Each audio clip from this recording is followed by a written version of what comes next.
African American people have been constantly looking for the rules in America. Our whole experience here, we want to know what are the rules to be accepted by the dominant society, what are the rules to not experience racism in America. And every time we learn one rule, we're told those rules don't apply and there's another rule. When African Americans were first dropped off from the slave ships, we said, okay, what do we need to do to be accepted by the dominant society? We were told, well, if you change your name from those African names, we'll accept you then. So African people said, okay, we'll change our names. Can we be accepted? They said, well, no, not quite, because now you're using that voodoo and that African religion. If you take on our religion, then we'll accept you. So black people said, well, that's not a problem. I mean, we're familiar with Christianity because we have a version of that in Africa.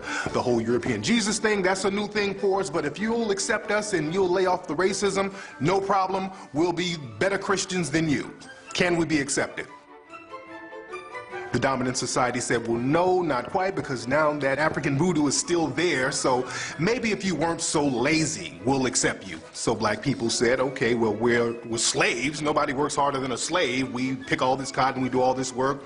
Nobody works harder than us. Can we be accepted? So the dominant society said, well, no, because now slavery is over and we don't need your work no more.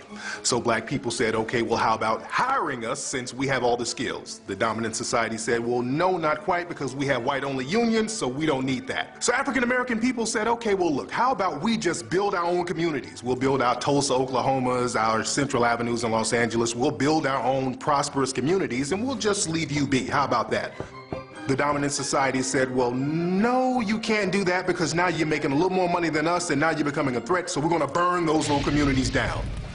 So black people said, okay, how about this? We'll work for you, just hire us, we'll keep our heads up, we'll have dignity, will you accept us? The dominant society said, well, no, because you're being uppity now. We don't want uppity black folks. So black people said, okay, well, how about this? We'll just shuck and jive, we'll be entertainment for you. We'll tap dance, skin and grin, coon, do whatever. Can we be accepted? The dominant society said, well, we love the entertainment part of you, but we can't really respect that, so we won't accept you. So black people said, well, we'll just drop out completely. We won't even try to be accepted by you. We'll just hang out on the corner. We won't even try to become part of the dominant society. We'll just hang out in front of the liquor store. If we see something we like, we'll take it. We'll just do our thing. The dominant society said, well, no, you do that, we're going to arrest you.